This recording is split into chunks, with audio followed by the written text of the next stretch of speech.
This is KHQA Overtime with Chris Dewar. Brought to you by Con Communications. This is KHQA. It's your news now. And this is Saturday, March the 1st, and you have entered overtime as we bring closure tonight to the week of infinite basketball busyness. Now, what has transpired over the last 7 days is essentially this. We've taken a very large pool of area teams and in incredibly short order pared it down to nothing more than the legitimate contenders and the survivors. In essence, we've now established the Tri-State basketball elite once and for all, absent, of course, today's unfinished business. And at the top of that docket, a district title showdown today between the two winningest programs boys side in Northeast Missouri basketball. Canton versus Louisiana, first head-to-head meeting of the season, with the winners certifying themselves a legitimate Class II Final Four candidate. We take you to the hills of Clarksville today.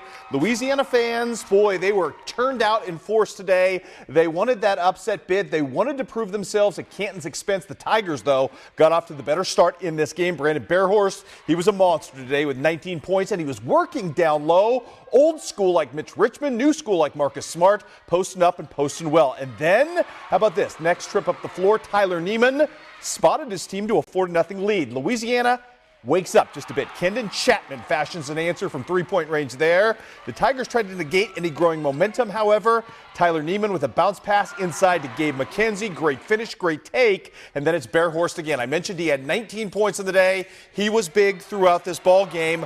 But separation was a rare luxury. 8-point lead for Canton was as big as it got. Either way, Marshall Corbin then jumpstarts the Bulldogs with that three. Tyler Neiman would answer back with a three of his own the hard way this time to spot his team a 14-8 lead. Logan Brown would then extend the margin to that 8-point lead I talked about one more time on the run out, but Louisiana would own the rest of the first half. And it was Zach Richardson letting loose. Great pass right here from Dalen Green, finds the open man, and Mr. Richardson is about to get smoldering in this one. The embers burning from the top of the key and the top of the world. Another three from him, and then Zach Martin finally healthy. A wing three to add to it. Louisiana would have the lead by 4 after Tristan Castilla posts up in the low blocks, gets free and hits the modified hook shot. But just before the half, Canton fashions an answer to get it back down to a 1-point game, courtesy of Jonathan Lee, with the larceny and the layup at the other end to beat the first half buzzer. And away we go into the third quarter, where Louisiana gets back on top quickly. Again, it's Marshall Corbin. Great move right here as he kind of changes position on everybody, throws one off the window right there. The fourth quarter, though, Canton turns up. It starts with some defense. That's Gabe McKenzie with the swat. Then Marshall Corbin tries to get his team back up and quell the uprising. Canton having none of it. Gabe McKenzie, great move into the paint, great finish. Tyler Neiman going to extend his team's lead to 58-54. Canton had the lead late, but turned it over on an inbounds pass, up 63-61. Louisiana with a shot to tie or to win. Dalen Green tries for the three. It's not going to happen, and Canton dodges a bull up. Louisiana, plenty of respect for them and the effort they got. The Canton Tigers will tell you as much. They saw a great opponent today, but Canton finishes. Louisiana could not. And Canton is moving on to the sectional by virtue of a 63-61 victory. Up next for the Canton Tigers, a showdown with the winner of today's Knox County Cairo game taking place up at Schuyler County. Knox County's quest for havoc pitted the Eagles against Cairo in what turned out to be an interesting district title match. Donovan Edwards on the attack early in this game had himself a pretty good day with 15 points. Then it's Royce Poore trying to continue his career, cuts Cairo's lead to 5 points right there with the long two. Brady Johnson doing some follow-up work of his own accord right here would continue to cut into the early Cairo lead, trimming it to 4 at this point. Then more from Royce Poore. He had a big day today, 24 points, 6 rebounds, or as we like to call it, a typical Royce Poore performance. And this would tie the game up at 23. Unfortunately, from that point forward, Brad Roberts, the All-Stater, doing Brad Roberts things. Spinorama, the smooth right hand, and the bucket, the Band-Aid, and the three-point play. The Eagles would have to play catch-up from that point forward. Donovan Edwards, 3 more of his 15 coming up right here as he fires from long distance. Knox County, no quit in the Eagles. They haven't quit all season long. Zach Summers' team just doing work in this game, trying to get back into it. Keely Strange going to come back, knock down the triple here as well. And then it's Seti Boone with a traditional 3 to get his team back to within 6. Got no closer than that, however, as Cairo takes care of its business, knocks out Knox County, and ends the fine career of those fine Eagle seniors. 76-64 is how that game ultimately would finish. So we've got Canton and Cairo for the second time this season coming up on Wednesday at Ewing. That game's slated to start at 7:45. Should be a dandy, but again, as I mentioned earlier in tournament play, it was Canton destroying Cairo earlier this season. So Canton with a clear advantage going in, but the second time around could be very, very tough indeed. How about we move on up to Class 3A today? Palmyra Panthers taking on the homestanding Highland Cougars today. Home court advantage big in this game unless Brock Butler gets hot. And guess what? Brock Butler got scorching hot today. Pull up three right there to start things off. Brock Butler, though, just feeling his oats in this game. Again, off the glass this time. Calling the bank shot, if you will. He was not unassisted, however. Basil Keller would get involved right here. Through fadeaway for him. Great jump shot. Then Caleb Kaiser going to make his presence felt at the defensive end of this thing. Little stealage from him. Little larceny, little layup at the other end as well. Then Butler working it as well. From deep, going to celebrate as well. Timeout Highland in this game as Palmyra clearly in full momentum in this one. Palmyra leading by 11 at the half. Cougars going on a small run in this game. It would start with Jack Nyson doing Jack Nyson things. Strong lay-in at the other end. That kid really good at the cup, really good finisher. Then how about the inside feed to your Clarence Cannon Conference Player of the Year, Austin Richmiller. That lead for Palmyra cut to 6, but Palmyra about to turn it up. Yet again, stepping on the gas, Butler had 30 points in the day. He was ridiculously good in this ball game. More from Butler, working from the outside. Oh, it's a bank shot. Actually going inside and banking one off the glass. Butler with 30 on the day. Also his partner in crime in the backcourt, Trevor Menny, with a triple-double on the day. In the second half, there's one of those assists that contributed to that triple-double as Basil Keller finishes.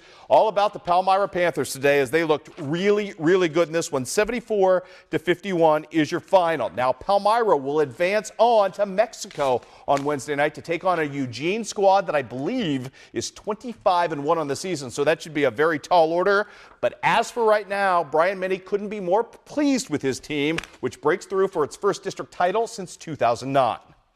I came here 2 years ago knowing that we had a job to do, and last year we won a lot of ball games, but we felt like we come up short. But this year it was just from the day one, from the summer, we had some great summer basketball, and the kids worked extremely hard. And we put a game plan in tonight to kind of stop Rich Miller, make some other people beat us, and we held him down. I don't know what he got, but we did a great job on him. I mean, it's a great feeling, and knowing that the girls won it, and we knew that we wanted to play with them in Mexico on Wednesday. I mean, it's just a great feeling knowing that we were able to come out aggressive the way that we wanted to, and slow them down, and slow Austin Rich Miller down. That's what you got to do when you play Highland. You got to slow him down. I mean, he's off the charts. He gets offensive rebounds. He doesn't get any easy buckets. It's all, he works hard for everything he gets. And I mean, we know that we had to box him out because he's the best offensive rebounder I've seen since I've watched basketball.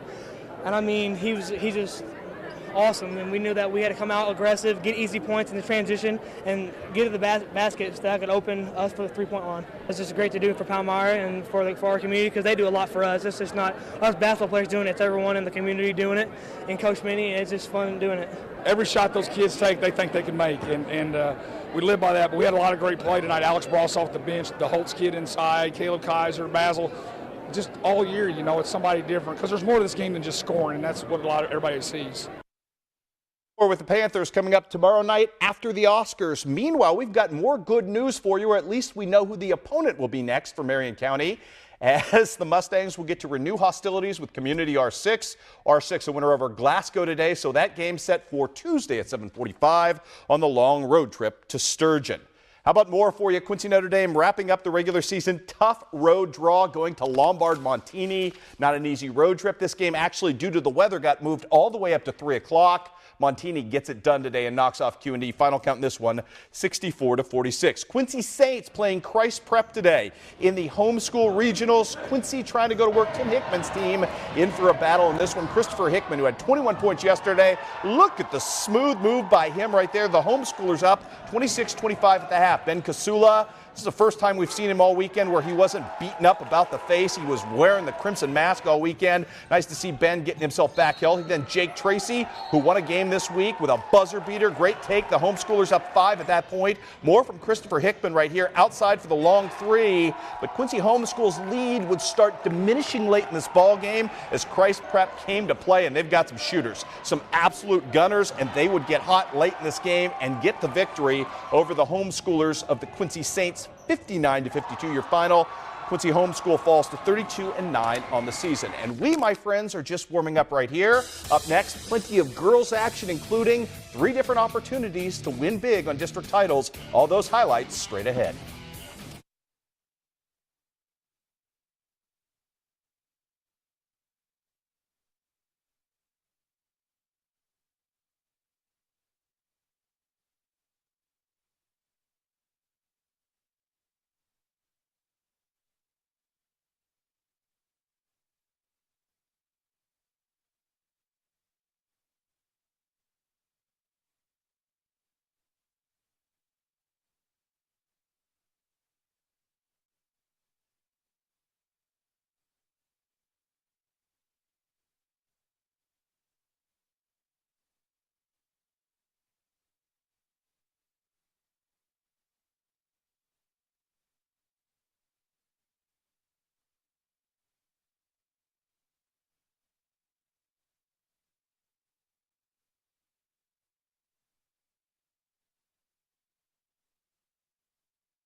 You're watching KHQA Overtime with Chris Dewar.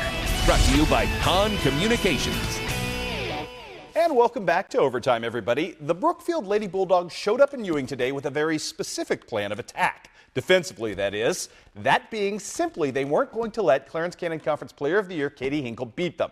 But by selling out defensively on the Panther senior, they opened up a whole Pandora's box of other issues for themselves today. Let's take you to the highlights in this one. Dandy showdown. Chris Parsons finding great balance today from his entire team, especially early on. It's tied up here, but here comes Allie Dietrich about to make things a little bit more separated by 2 right there. Her foot was on the line. Then it's the freshman sensation, Nicole Krager. Wow, she's going to be a good one. She's already a pretty good one. From deep on the baseline, knocks down the jumper. Kaylee Augsburg running the floor, and going to look to Haley Nix, who was just an absolute revelation for her team in this game today. She's really good in the low blocks, has become quite a dynamic scorer. I mentioned Katie Hinkle. She only had 6 points in the day.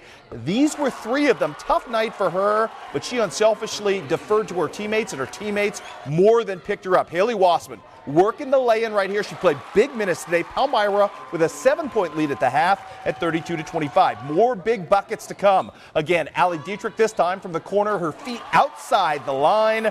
That's a triple, but Brookfield climbs back into this thing, would take a 2-point lead with 3 minutes left to play. So you need another hero in this ball game. Who are you going to turn to? You're going to turn to your new closers. Allie Dietrich in one case and Haley Nix in another. Both of these girls going to come up huge down the stretch for Palmyra and help them separate. First, it's Dietrich with the 3, then Haley Nix to close it out and to put this thing away as Palmyra hangs on to win it. Yep, deep next and deep sixth in this game was Brookfield. 50-46 your final. The Palmyra Lady Panthers claim themselves a trophy and a well-earned one today. Give Brookfield some credit. Played really, really hard, showed out hard against a good Palmyra team. But the Panthers appear to be a team of destiny moving on today by virtue of this big victory. And for their efforts, the Palmyra Panthers will be traveling to Mexico where they'll hook up with former Scotland County boss Jarrett Hunziker, who's done a really nice job re-elevating the Boonville Lady Pirates. That game on Wednesday for a spot in the quarterfinals, and should Palmyra win, it will be a tough task from there with either Herman or Cardinal Ritter awaiting. But enough with that. How about the great effort today across the board from the Palmyra Lady Panthers? I told those girls, and it literally brought me to tears after the game talking to those girls. If you ever look for a definition of a team, that was definitely one tonight. You know, we had Hinkle not getting to score very much, which we've relied on her all year long, and for Haley Wassman and Haley Nix to step up the way they did tonight, and Kaylee Augsburg, who I guarantee you didn't expect to play hardly at all and play 12 of the first 16 minutes. You know, that was the definition of a team and a hard-earned one. Our motto all season has been unfinished business. We walk around with that on the back of our shirts, and you know, we were 2 points short last year, and I reminded them that on day one, and they told me to shut my mouth and not repeat it, and I repeated it tonight. You know, we were here last year. Maybe we didn't expect it, but now we're here. We know what to do. We've been in these positions, and you know, we're not done. We know we've got 2 more games to get to our ultimate goal, and you know, these girls are going to go down fighting. Let's slide on down to Class 2, District 5, down in the hills at Clarksville. Ashley Agee's Lady Birds made themselves an endearing Cinderella. In getting to this point, they got off to a good start at Clopton's expense, working the ball around, and eventually Haley Carroll is there for the finish. Clopton, though, would keep pace. Shelby Dunn, what a great player she has been, what a great player she still is from the outside. Knocking down the triple today. She had 23 points on the day, and she was a darn good one. Back the other direction, though, comes South Shelby. Lady Birds using Cassidy Johnston as a point forward at this point, hooking up with Madeline Pfizer. It's 8-5 South Shelby early. Clopton, though, quickly tires of the give and take and goes to work. Freshman sensation Ashton Loggeman doing, well, what she does, dominating in the blocks. Then Spencer Hicks getting the pass in transition, and all of a sudden, Clopton was scorching hot in this game. Platinum white hot in this game. In fact, in the second quarter, when they would hit 10 straight shots on 10 straight trips down the floor, Ashton Loggeman again, well, she makes high percentages shots look really high percentage. That's what she does. Great stuff for her. She had 20 points in the day, and that was really the difference in the ball game. That second quarter where Clopton separated. Poor South Shelby could never get back into this thing. Great run in the postseason for the Lady Birds. Showed an awful lot down the stretch, but it is Clopton's trophy to move on. They win 72-47 behind those 23 points from Shelby Dunn. Up next for Clopton would be a showdown with either Knox County or Marceline. Shock and awe for the Lady Eagles right out of the gates. And this one is Sarah Dooley going to find herself wide open, free, and she's going to spot Knox County an 18-4 lead right out of the gate. That, my friends, is how you hit somebody in the mouth in round one. More to come in this one. Lauren Dale doing all kinds of things. First distributing to Taylor Lincoln, who knocks down the high percentage shot there. Then Lauren Dale going to do it of her own accord right here. The point guard. Nobody wants to guard me. Wow, just a beautiful take around the edge right there. 24-6 Knox at that point. Miss Dale was a really useful engine today. Yeah, I used to watch Thomas the Tank Engine. What of it? Lauren Dale getting it done right there. Then she found some help.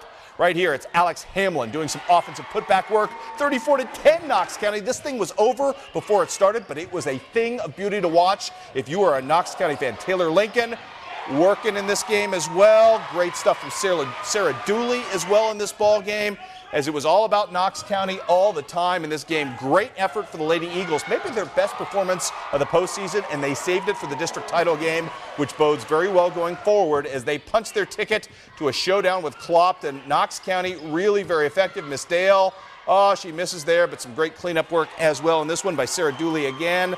All about the Lady Eagles, who are going to hoist a trophy and move on, where they will be taking on that Clopton team at 6 o'clock coming up in the big showdown on Wednesday. That game's slated again for Highland, and that game's slated to start at 6 o'clock, not 7:45 as I listed there, but a 6 o'clock start on that ball game. We also now know what's next for the Marion County girls as well, as they find out they will be taking on, go figure, Community R6. So it will be a twin bill of those two teams going on Tuesday at Sturgeon. The Marion County girls moving on. And speaking of the Lady Mustangs, bizarre circumstances last night in their blowout district title win over Atlanta. Thanks to a combination of the flu, injuries, and foul trouble, the Lady Hornets had just 3 healthy players on the floor in the second half. Now, to his credit and the credit of his program, Mike Johnson simply played Atlanta 3-on-3 the rest of the way, having the other 2 players on his team stand at half court and essentially just watch the game without participating. Certainly not an ideal moment, but certainly a telling one.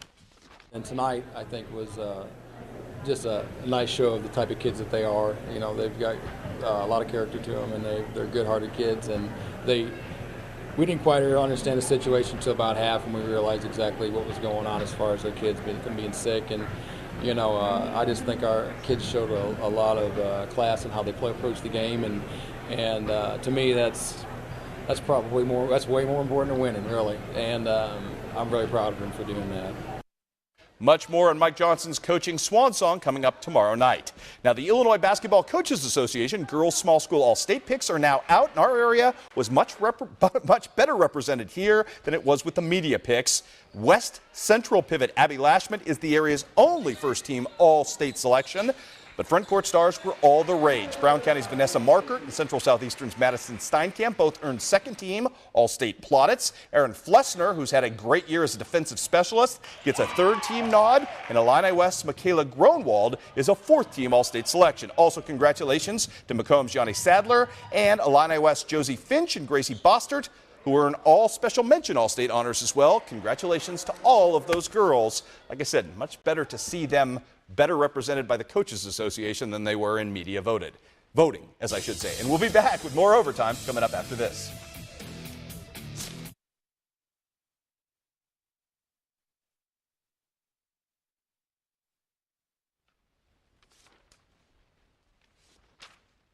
Yes.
On the college basketball scoreboard today, the Culver-Stockton Wildcats finished the regular season with a big victory on the road at Avila and finished the regular season 22-6 overall. That's good for second place in the HAC with a 13-5 mark, which means the Wildcats will be the 2 seed when the HAC tournament starts this weekend, or this week, I should say, and the Wildcats will host Graceland at home at 7 o'clock. Carl Moore leading the way with a double-double. The Wildcats also, by virtue of that victory, have secured their second straight big bid to Kansas City for the NAIA National Tournament. That comes up March 19th. Also today, big win for John Wood on the road over Danville area. 75-72 is your final in that ball game as TJ Tisdale puts up another great stat line. Reigning player of the week in the conference. Good for him.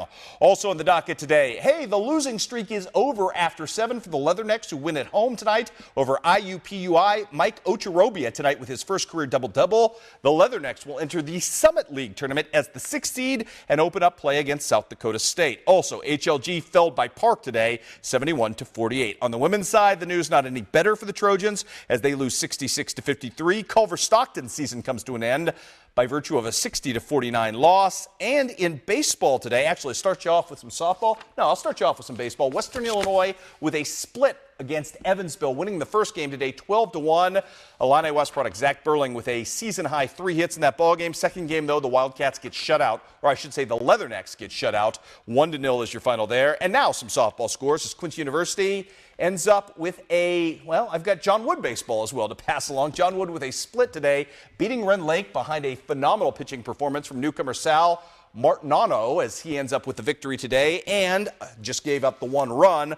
Also, the second game not so good as Senatobia beats the Blazers 8-1 in that one. And finally, the softball scores I've been promising you now for the last minute. Quincy University beats Felician today 9-4 was your final there, and also beats Mary College 4-1 was your final. Time for your Con Communications nominee, your third nominee from the month of February now, and it is a biggie from the big fella in the middle for the Canton Tigers. That's Gabe McKenzie getting up to throw down against Van Far in the district opener the other night. We slow it down for you. One more look. One of the better slam dunks we've seen of late. Always like to see Gabe McKenzie play. He was an absolute monster in this game and is a big part of Canton's push for state.